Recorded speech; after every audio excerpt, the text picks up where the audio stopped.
Como transmitir uma mensagem complexa em um bilhete simples e direto? Bom, hoje nós vamos falar sobre Don't Look Up, que é uma comédia com um toque de terror, como o próprio diretor Adam McKay gostou de classificar. O filme conta a história de uma dupla de cientistas interpretados por Jennifer Lawrence e Leonardo DiCaprio que descobrem um enorme cometa que está vindo em direção à Terra e vai causar a extinção de todas as espécies. A história passa por 3 grandes momentos em relação a essa descoberta. O primeiro momento é a negação.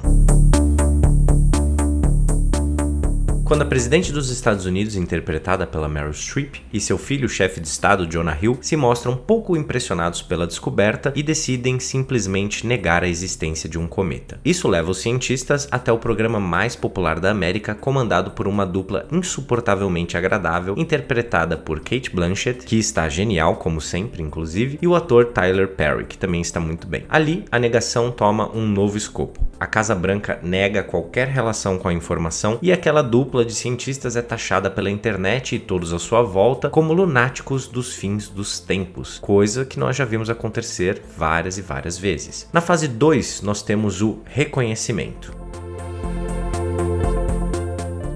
que não vem à toa, já que o cometa vira uma excelente plataforma para a reeleição da presidente. Uma força-tarefa enorme é construída para que o cometa possa ser desviado, foguetes são lançados e rapidamente entramos na fase 3. Fase 3. A dura realidade. Um magnata da tecnologia, interpretado brilhantemente pelo Mark Rylance, identifica com a sua empresa que aquele cometa não é só o fim dos tempos, mas também uma oportunidade de lucrar. E assim, eles decidem realizar uma missão super arriscada, onde o cometa ainda vai destruir alguns países que concordam inclusive com a oferta financeira para serem destruídos. E as chances de morte da população, é claro, crescem muito com isso, mas com o apoio de muitos que querem os empregos que esse cometa vai gerar. É o momento em que todos estão aceitando o possível apocalipse com a ideia de conseguir um novo emprego. Essas são as 3 etapas principais da narrativa de Don't Look Up. Em cada uma delas, nós temos o desenvolvimento do que acontece e uma conclusão. Esse vídeo é sem spoilers, então se você quiser continuar acompanhando, fiquem à vontade, eu não vou falar o que acontece no final. Nós temos essas 3 etapas que são simples e funcionam muito bem na primeira vez que assistimos a obra. Isso porque os elementos surpresa são muito importantes. Esse filme é escrito e dirigido pelo Adam McKay, mas eu quero falar de outra pessoa antes. Nós vamos falar rapidinho do roteirista Paul Schrader, escritor de Taxi Driver e Toro Indomável. Ele tem uma construção muito interessante por trás dos seus roteiros. Ele diz que todo filme trata de um problema, mas ninguém quer saber desse problema de forma tão direta. Então, você precisa transformar esse problema em uma metáfora. A partir daí, você consegue criar a sua narrativa e personagens. E como a gente transforma um problema em uma metáfora? Nós temos o exemplo nesse filme aqui, que é uma clara metáfora para os problemas reais que nós enfrentamos nos tempos de hoje, com grandes nações ignorando questões ambientais, visando o lucro e levando o futuro de todas as espécies para um lugar muito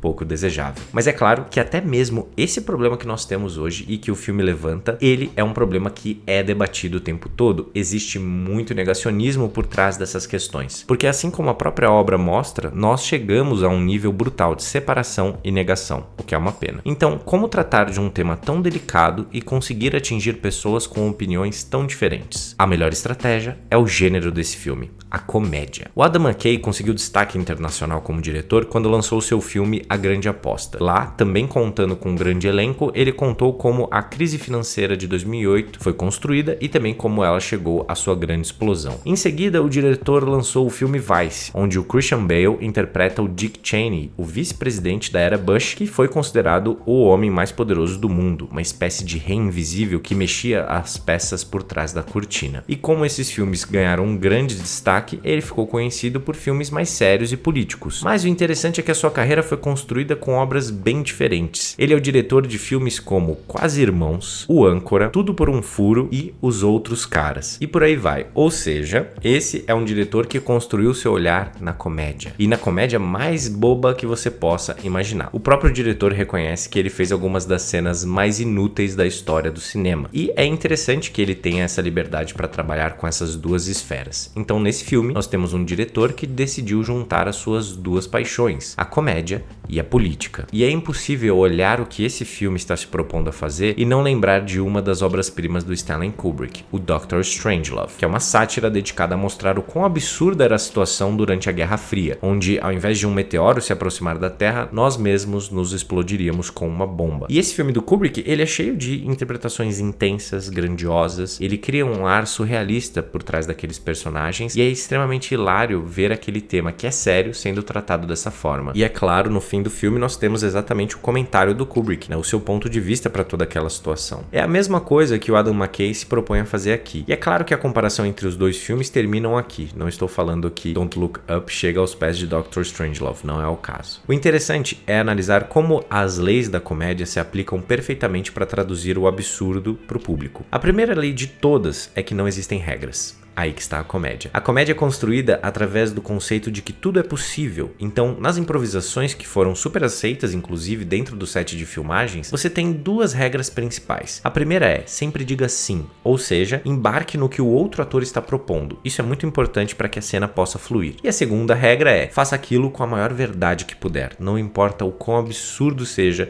o que está sendo falado ou o que está acontecendo. O diretor diz ter escrito 85% do que nós vemos na tela e os outros 15% foram construídos pelos atores e as suas improvisações. Nós tivemos o Jonah Hill sendo destacado como um dos grandes improvisadores, mas o próprio Leonardo DiCaprio, como a Meryl Streep, entraram nessa também com todo o resto do elenco para criar esse tipo de atmosfera. A inspiração no filme Dr. Strangelove está mais clara ainda quando nós pensamos na presidente e no seu filho. Eles estão praticamente em uma esfera irreal. Cada cena com eles é caótica e os outros personagens sentem estarem em uma espécie de hospício quando começam a entender as motivações por trás daquela dupla. Então, essas relações entre os personagens, os conflitos entre eles, as interações, os dois escândalos que os cientistas dão no programa de televisão, são momentos muito interessantes dessa obra, são momentos muito divertidos. E apesar de gostar bastante da experiência que eu tive na primeira vez que assisti o filme, ele tem suas falhas, e isso é inegável. A primeira delas é funcionar muito bem na primeira vez e não tão bem na segunda. Os elementos surpresas e comparações com o mundo real são bastante divertidos, mas eles acabam não tendo uma força própria, ou melhor, não conseguem se sustentar por tanto tempo assim. Talvez o personagem melhor desenvolvido seja o do Leonardo DiCaprio, um doutor que está muito preocupado com a situação, mas acaba se encantando com a fama e o que ela pode lhe oferecer. Ele é contraditório, e é exatamente isso que o transforma em um personagem interessante. Personagens contraditórios geram conflito e dessa forma nós nos envolvemos mais com o que estamos assistindo. Já todos os outros permanecem cumprindo o mesmo papel do começo ao fim. Isso poderia funcionar perfeitamente, afinal de contas, nós estamos falando aqui de uma alegoria, mas eu acredito que as constantes comparações com o mundo real tiram um pouco de substância da narrativa. É um comentário atrás do outro, você fica o tempo inteiro saindo daquele universo para o nosso. Eu entendo essa comparação, mas na segunda vez que eu assisti o filme, isso perde força. Um elemento, por exemplo, que eu acredito ter funcionado muito bem é a empresa Bash, onde os celulares já avançaram tanto que eles fazem compras para você sem que você mesmo tenha pedido. Eles sabem o que você está sentindo, o que você está pensando. Essa é outra metáfora dentro do filme que, na minha opinião, funciona muito bem. Esse tipo de comparação, esse tipo de criação de ficção funciona, mas as indiretas, ou melhores, diretas, que acontecem o tempo inteiro no filme, perdem força na segunda vez que você for assistir. Outra questão é que, obviamente, essa é uma visão bem americana de como o mundo lidaria com essas questões. E ainda que seja uma autocrítica, né, ao que eles estão vivendo hoje em dia, existem pontos que foram tratados de forma bem superficial, na minha opinião. E talvez essa seja a maior dificuldade de um filme que se propõe a criar uma metáfora para um problema tão grande. Mesmo que ela funcione, você ainda precisa construir uma narrativa com personagens interessantes e criar pontos que não necessariamente fiquem tirando o público o tempo todo. E na verdade, eu acredito que ele conseguiu isso até certo ponto. Então nós temos aqui uma obra que trabalha muito bem a sua metáfora, se apresenta com um elenco de peso para dar vida a esses personagens e de fato faz com que a gente pense sobre esses caminhos que estamos tomando. Mas ao mesmo tempo, como filme, ele tem as suas questões, o que é mais do que natural, justamente pelo escopo que tentou alcançar. Esse é um diretor que eu gosto muito, experimenta muito dentro do filme, você consegue perceber isso pela forma com que ele mistura várias mídias dentro do filme, na linguagem da obra, na liberdade que ele dá para os atores, na construção de tudo aquilo que ele está fazendo, como ele movimenta a câmera, os closes que ele dá, toda a mise-en-scène desse diretor me agrada bastante. Mas a pergunta que não quer calar, ele conseguiu ou não transmitir uma mensagem complexa em um bilhete simples? Eu, apesar de ter feito essas críticas aqui, acredito que sim, mas de uma forma muito mais sutil do que o Meteoro em si. Na minha opinião, a metáfora mais genial dentro desse filme é a história do salgadinho e do coronel. O coronel cobra por salgadinhos gratuitos na Casa Branca no começo do filme e a personagem da Jennifer Lawrence simplesmente não consegue esquecer isso. Além de contar para as pessoas, ela tenta entender, ela passa o tempo todo tentando sacar por que alguém faria aquilo. Um meteoro está em direção à Terra, mas agora ela nem está mais preocupada com isso. A preocupação dela é por que alguém faria isso? Aquele cara com 3 estrelas trabalha no Pentágono, por que ele cobraria pelos salgadinhos? Aquela pessoa que já tem absolutamente tudo, por que ela faria isso? E ela chega em uma conclusão final, que é: deve ser um lance de poder.